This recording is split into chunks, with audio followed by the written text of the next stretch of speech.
아브라함에게는 무엇이 가장 중요하냐면 자녀의 문제를 어떻게 읽어내느냐가 가장 중요합니다. 왜냐하면 하나님께서 우리 각자에게 그 믿음을 성장시키실 때 하나님께서 이용하시는 것들이 있어요.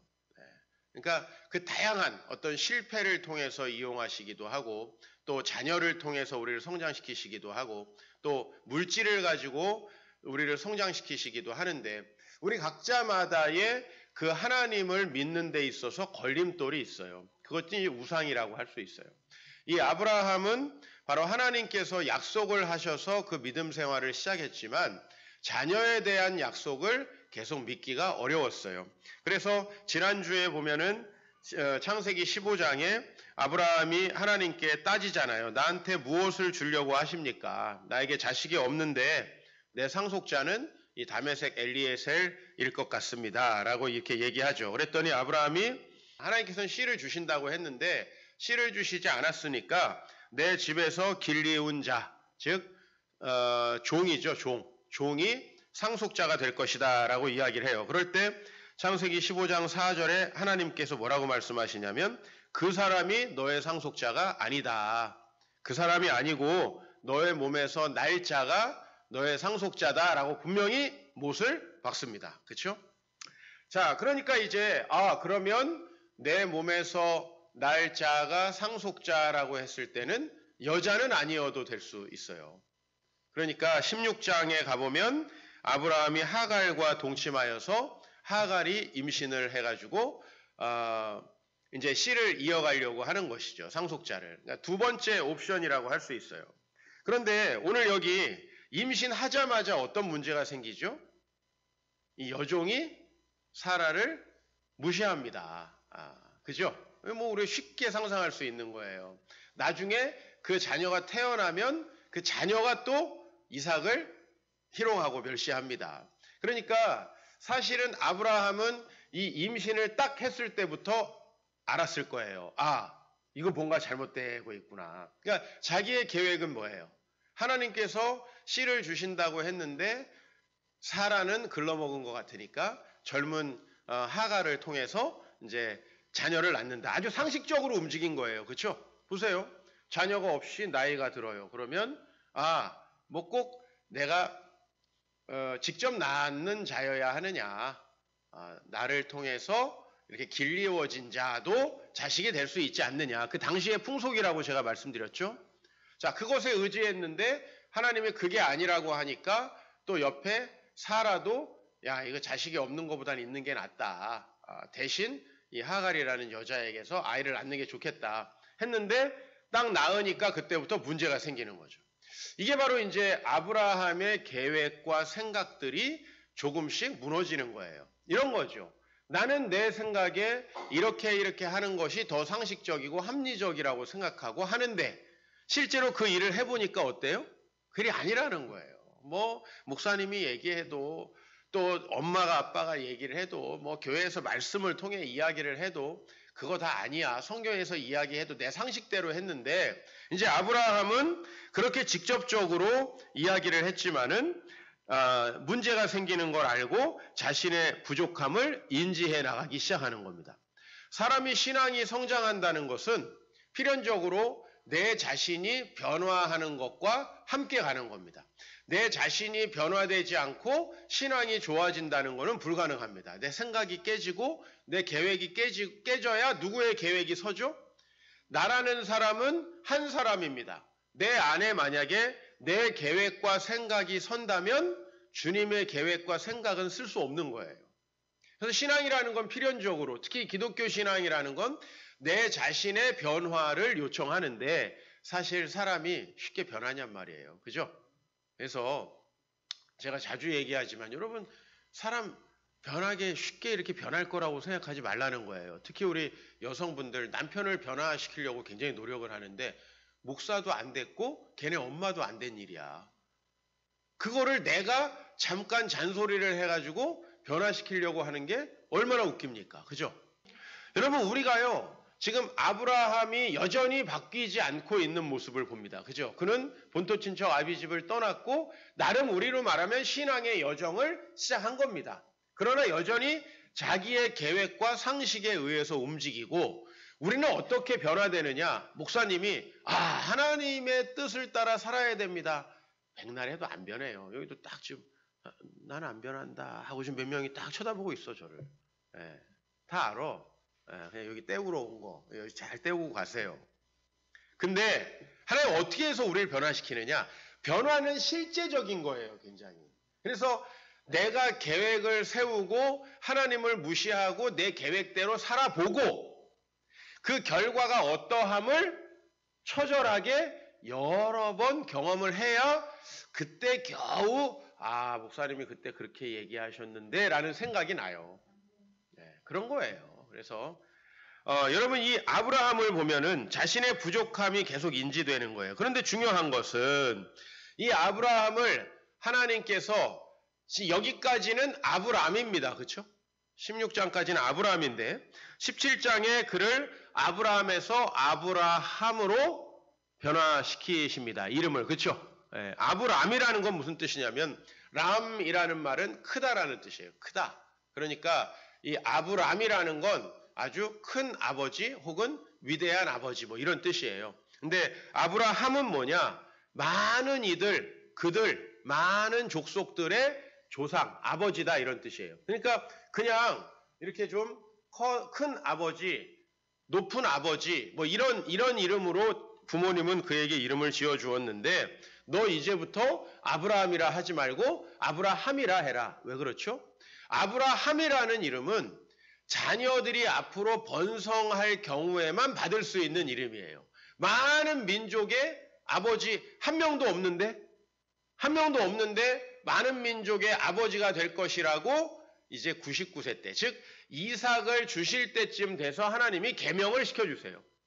그리고 사레라는 말은 나의 여인, 나의 예쁜 여인 이런 뜻이에요. 예? 근데 사라로 바꾸죠. 그죠? 사라는 여주인이라는 뜻이에요. 여주인은 좀 더 의역을 하면은 많은 이들의 어머니, 예, 그런 뜻으로 번역할 수 있어요. 그러니까 이 아브라함을 아브라함으로 사레를 사라로 이렇게 바꾸는 건 뭐냐면은 하나님께서 그들에게 정말 특별한 일을 하시겠다는 거죠.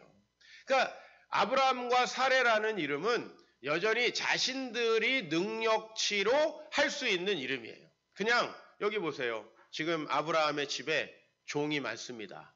즉 자식은 없더라도 아브라함은 여러 큰 가문의 아버지예요.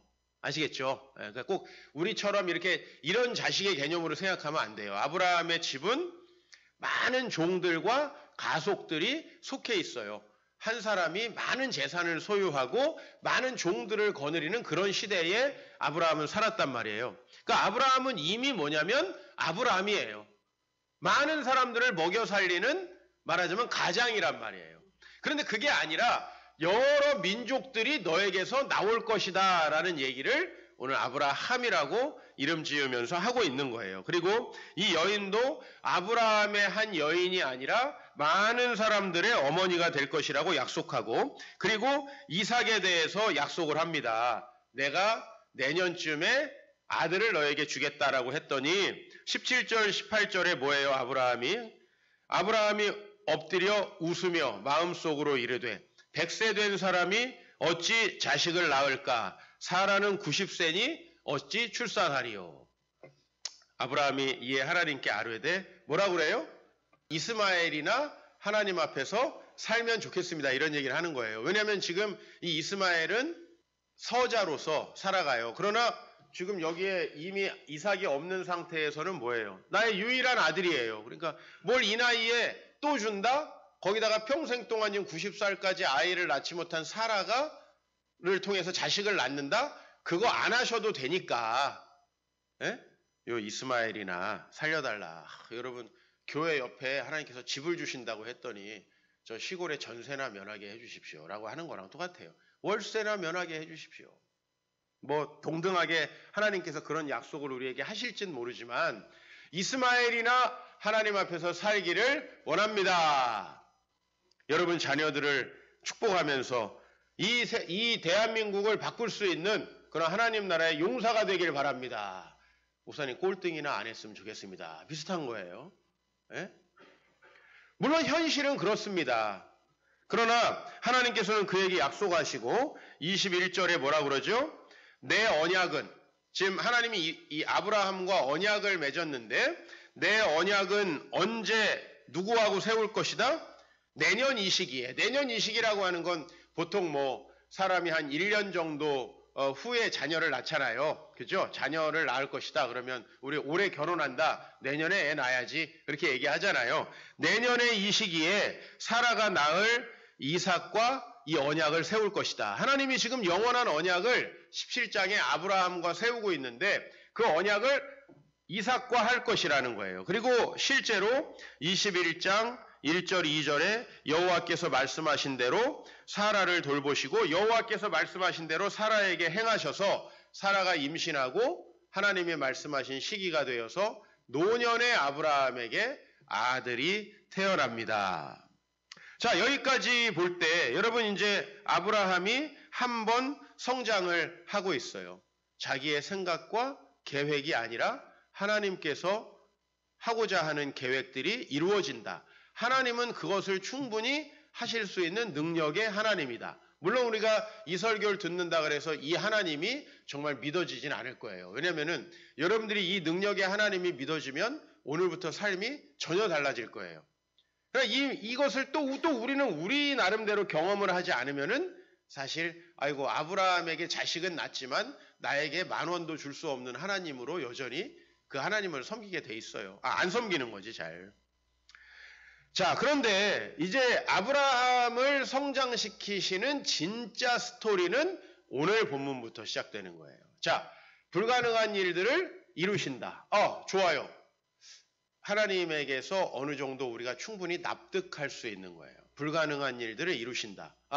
하나님께서 이렇게 이루어 주셨구나 라고 했는데 이제 오늘 명령은 뭐죠? 바로 그 아들을 하나님 앞에 번제로 드리라는 겁니다. 그러니까 태어나지 않았던 아들을 하나님이 능력으로 주시고 나서 뭐라는 거예요? 다시 죽이라고 하는 거예요. 자, 그러면은 이때부터는 뭐냐면은 이건 이제 우리의 상식으로 불가능해요. 왜? 전능하신 하나님 또 자녀를 약속하셨던 하나님이에요. 그런데 아브라함은 그동안에 그걸 믿었어요? 못 믿었어요? 잘 못 믿었죠. 못 믿었는데 약속하신 것들을 지킬 수 있는 하나님이구나. 이제 이것은 굉장히 우리의 신앙생활에 있어서 가용한 범위예요. 믿을 수 있는 범위란 말이에요. 약속하신 것들을 이렇게 불가능한데도 이루어 주셨다. 하나님께서 너는 너가 받고자 하는 대로 대접하라. 그죠? 그러면은 내가 너의 모든 기도를 들어주실 것이다. 또 너희는 그의 나라와 의를 구하라. 그러면 하나님께서 너에게 이 모든 것을 더해 주실 것이다. 이거는 다 우리가 가용한 범위예요. 우리 신앙이 충분히 받아들일 수 있는 범위. 물론 거기까지 받아들이지 못하시는 분들도 아직 많이 있겠지만 하나님께서 약속하신 것들을 하나님이 이루실 수 있다라고 하는 것들에 대해서는 우리가 믿기가 쉽죠. 그러나 그 하나님께서 다시 그 아들을 드리라고 했을 때는 이것은 우리가 어떤 합리적인 설명이 불가능합니다. 그죠? 그러려면은 안 주셨어야 정상이죠. 그리고 이 자녀를 거두어 간다면 누구를 통해서 하나님께서 민족의 아버지, 열방의 아버지로 나를 만들 것이냐. 이것은 하나님께서 자신이 하신 계획을 다 뒤집는 거고 자신이 능력으로 했던 일들을 다시 다 뒤집는 행위죠. 그래서 이 명령은 굉장히 의미심장한 거예요. 즉 하나님 앞에 정말 절대적인 믿음, 즉 우리가 상상하고 납득할 수 있는 그 범위를 넘어서는 믿음을 요구하고 있는 거죠. 때로는 그렇죠. 우리의 상식을 따라 우리 아버지께서 열심히 고생하셔서 좋은 가정을 이루시고 그래서 우리에게 믿음도 물려주시고 저도 목사가 되고 제 동생이 정신 차려가지고 의대를 다니고 있을 때 하나님 우리 아버지를 데려가셨어요. 그러니까 나는 이 지점에서 이해가 가지 않는 거예요. 그 하나님께 우리가 충성하고 헌신했을 때 복을 주신다, 자녀를 주신다. 좋아요. 여기까지는 충분히 인내하고 갈 수 있는 부분이었는데 왜 그분이 이렇게 일찍 돌아가셔야 되는가? 내 상식으로는 아니 이렇게 돌아가시면 친척들이 뭐라고 하겠나. 예수를 믿으면 좀 장수도 하고 자식들도 잘 되고 아유 젊었을 때 고생하더니 노년에 좋은 아파트에서도 살고 뭐 그런 얘기를 좀 들어야 내가 볼 때는 내가 그렇다고 아파트를 사줄 수 있는 형편은 안 됐겠지만 내 생각에는요. 그 아버지가 그렇게 되셔야 전도가 되기도 쉽고 우리 가정이 누가 봐도 합리적이고 좀 납득할 만한 일이라는 거예요. 그런데 우리는 그것을 넘어서는 그런 신앙의 영역까지 오늘 아브라함을 성장시키고 있는 그 하나님을 보고 있는 거예요.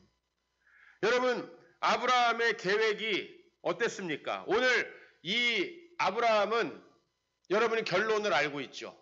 드렸습니까? 안 드렸습니까? 드렸죠. 근데 또 엄밀히 말하면 드렸어요? 안 드렸어요? 그렇죠? 그가 온전히 드린 거지만 그것이 결국은 다시 나에게 돌아온 거죠. 그러니까 아브라함이 안 드린 건 아니죠. 아브라함 다 드렸습니다.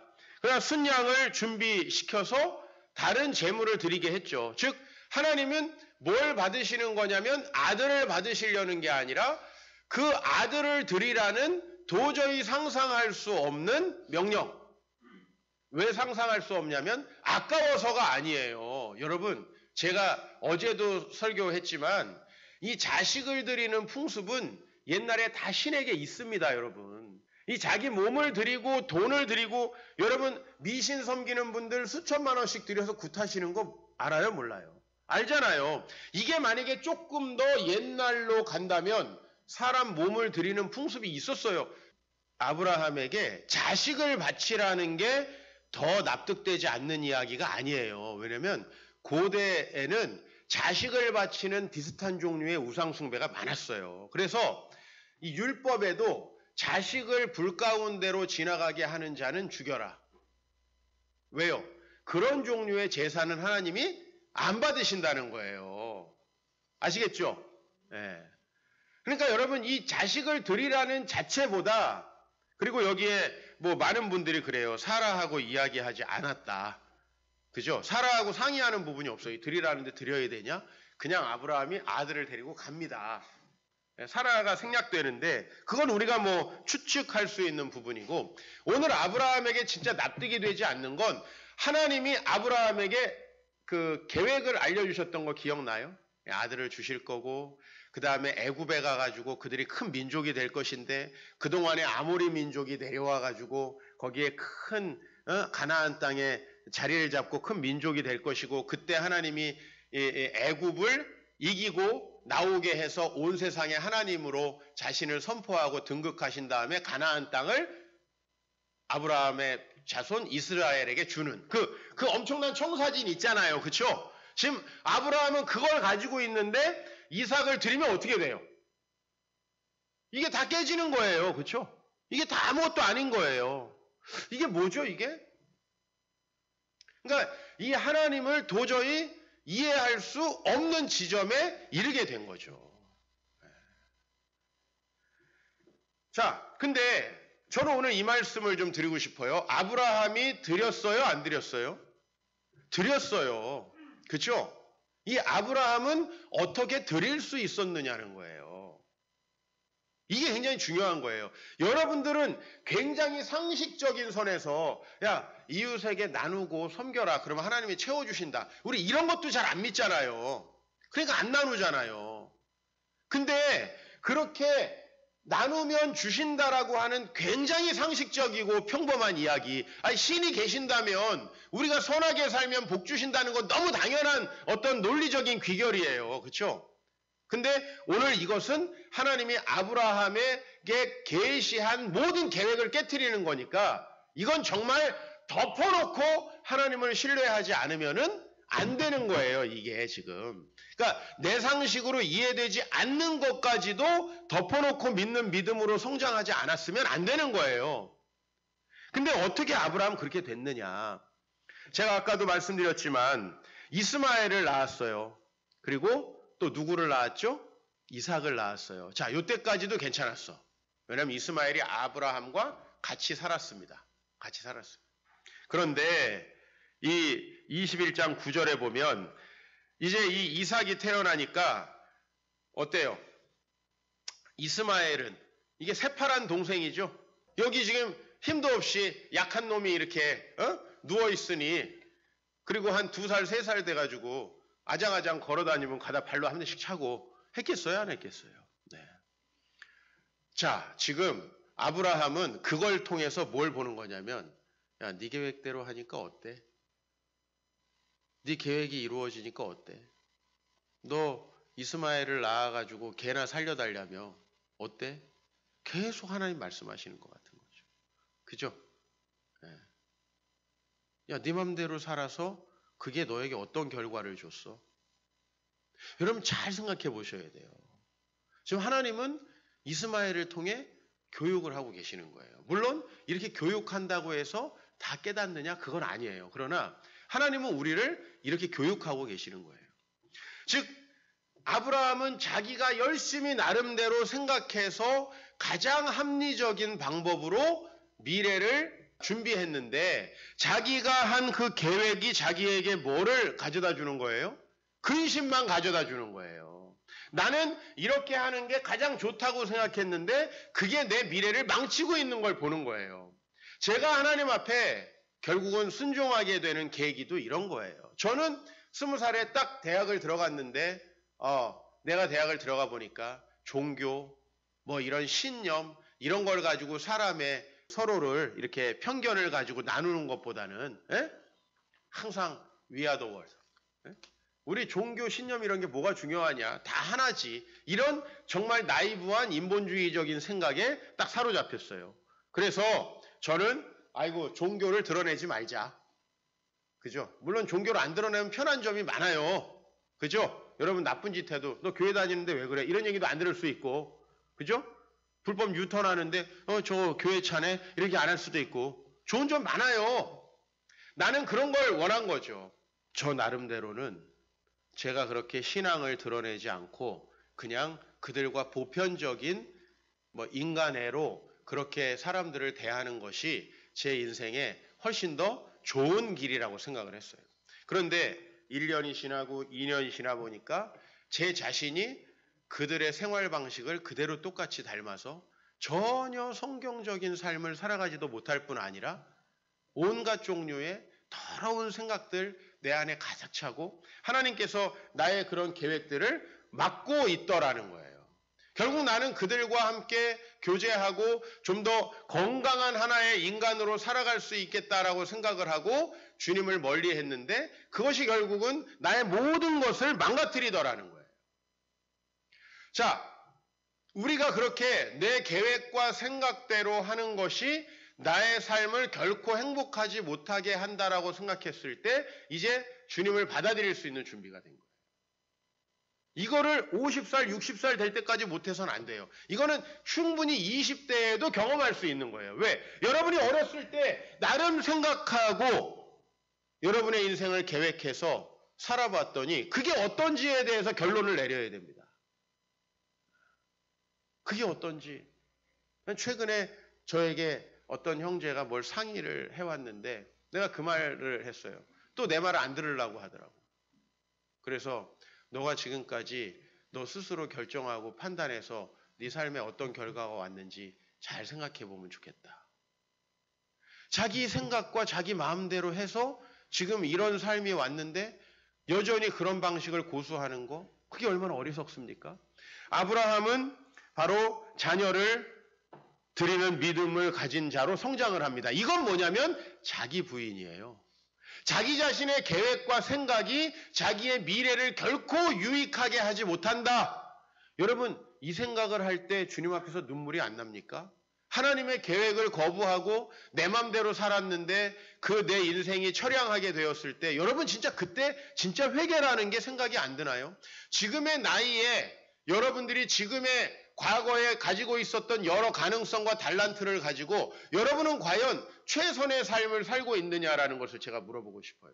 하나님이 여러분에게 주신 그 모든 환경 속에서 여러분은 과연 지금 최상의 삶을 살고 있는가? 훨씬 더 나을 수 있지 않았나요? 오늘 아브라함은 만약에 이삭이 태어났을 때 이스마엘이 없었으면은 괜찮았죠. 여러분 얼마나 큰 사단이 났는지 아시죠? 그죠? 이스마엘이 이삭을 괴롭히니 사라의 마음이 어떻겠어요? 정말 부하가 치미는 거죠. 그래서 남편에게 하갈과 이스마엘 내쫓으라는 거예요. 당신! 무섭잖아, 여자들이 이렇게 나올 때. 나야 하갈이야. 미치겠는 거지. 왜냐하면 아브라함의 입장에서는 이스마엘과 이삭이 구분이 갈까요? 여러분 그런 시츄에이션이 없죠 지금. 그죠? 근데 여자가 서로 다른데 전부 다 내 자식이야. 나는 이게 지민이 재현이처럼 차이가 없을 것 같아요. 아빠가 느끼기에는, 여자들이 느끼기에는 전혀 다르겠지만 지금 아브라함은 두 자식을 낳아놓고 그 중에 하나를 버려야 되는 상황에 있어요. 게다가 하나님의 약속을 어기고 난 자녀가 형이라서 하나님이 주신 씨를 계속 괴롭힙니다. 집안이 분란이 생기는 거죠.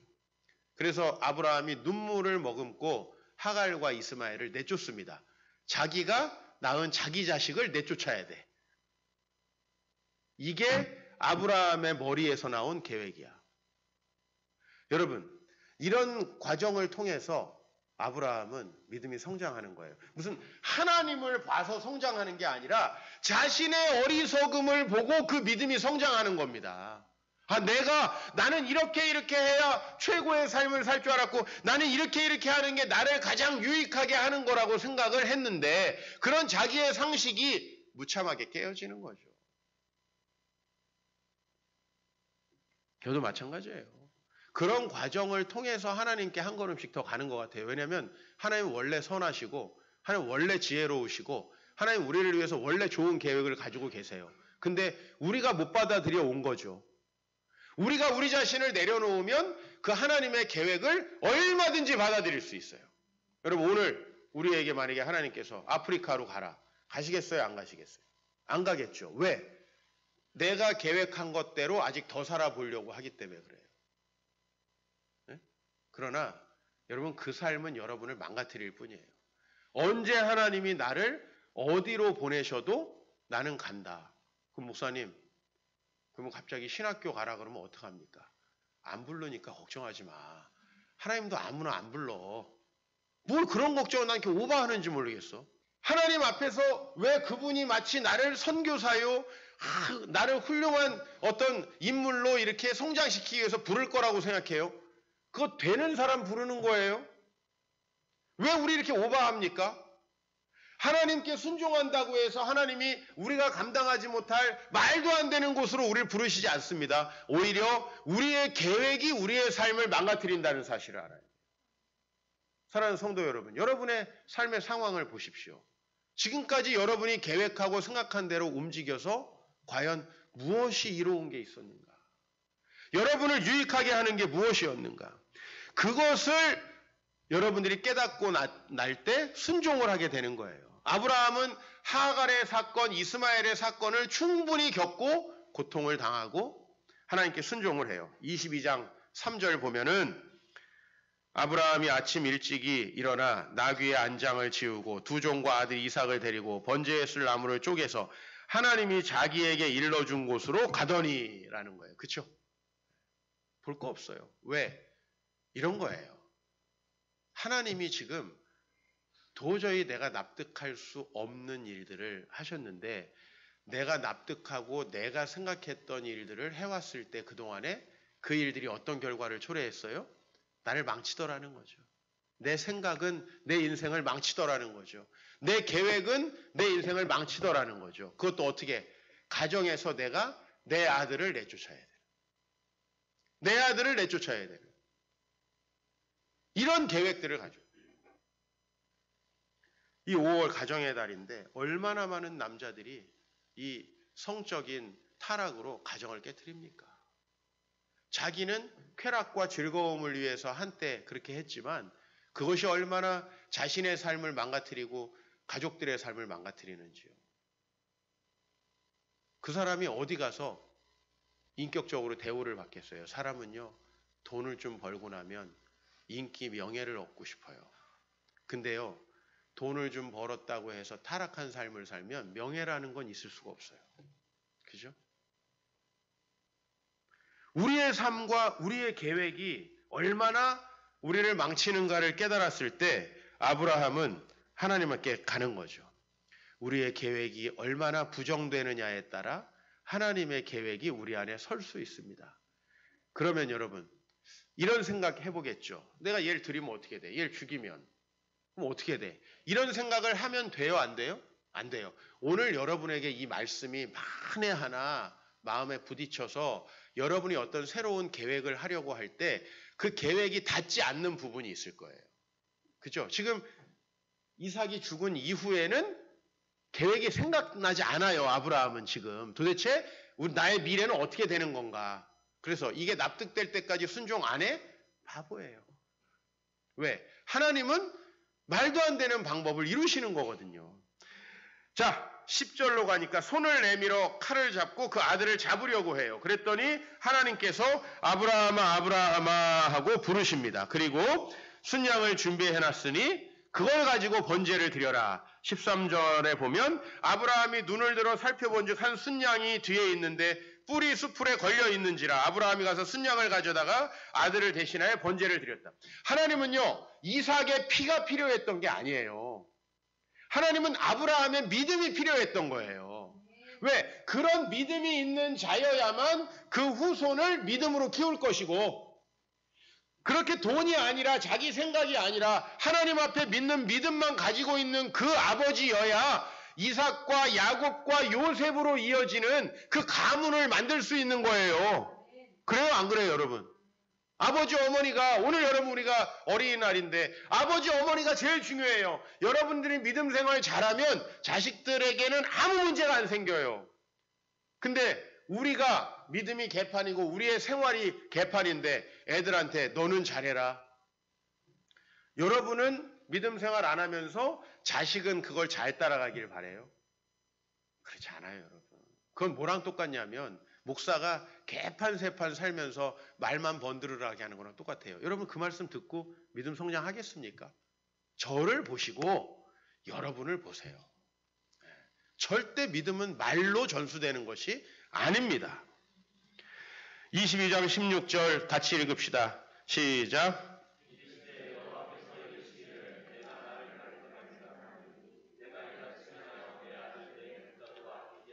그렇죠. 그렇게 아끼지 않았기 때문에 17절 내가 네게 큰 복을 주고 네 씨가 크게 번성하여 하늘의 별과 같고 바다의 모래와 같게 하리니 네 씨가 그 대적의 성문을 차지하리라. 하나님은 이 약속을 하셨죠.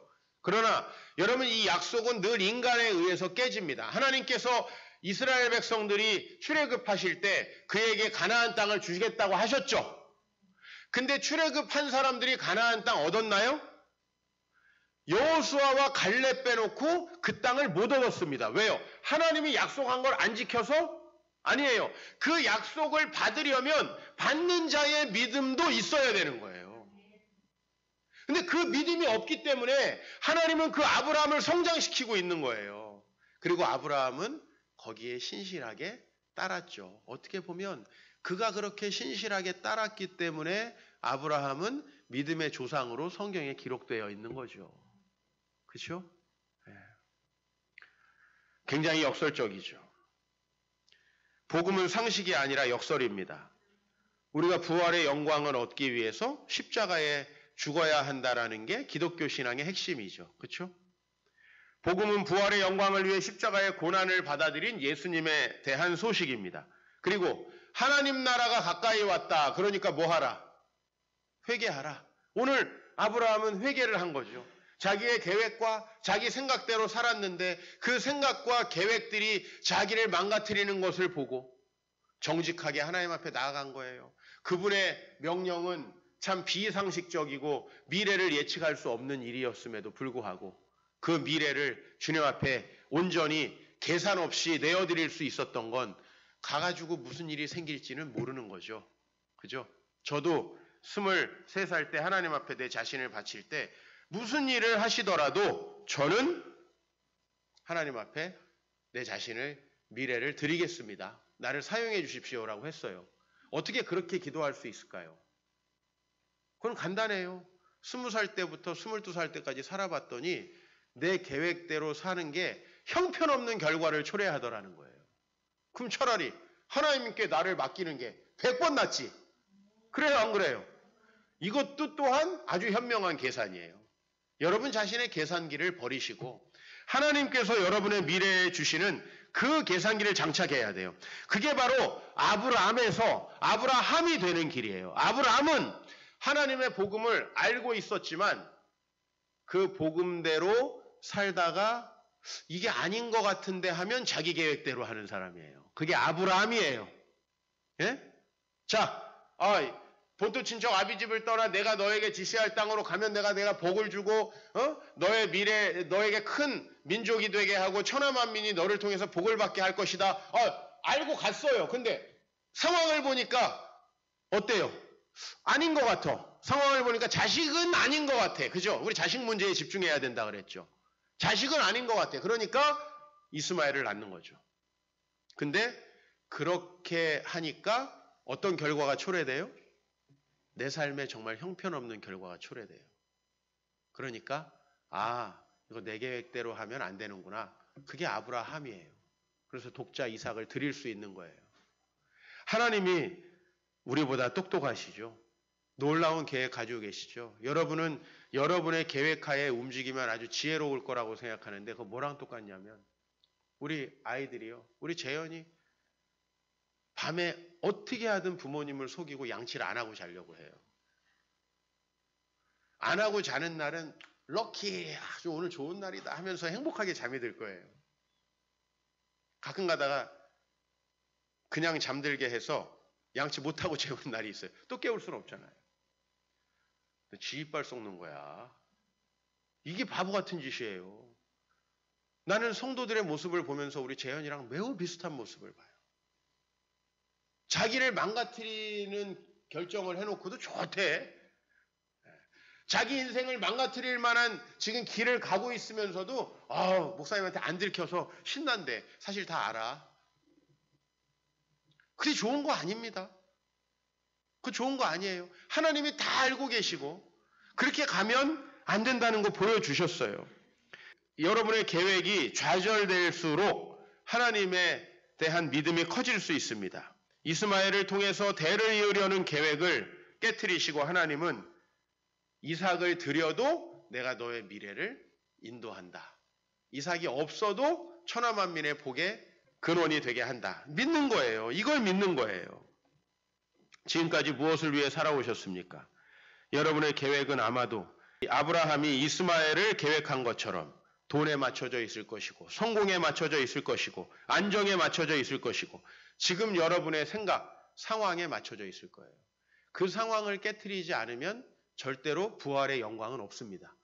예수님의 십자가가 없으면 부활은 없는 거겠죠. 오늘 여러분의 믿음을 하나님께서 성장시켜 주시기를 원합니다. 믿음의 조상 아브라함을 성장시키시듯이 하나님이 여러분을 성장시키셔서 여러분을 놀라운 믿음으로 축복하실 줄 믿습니다.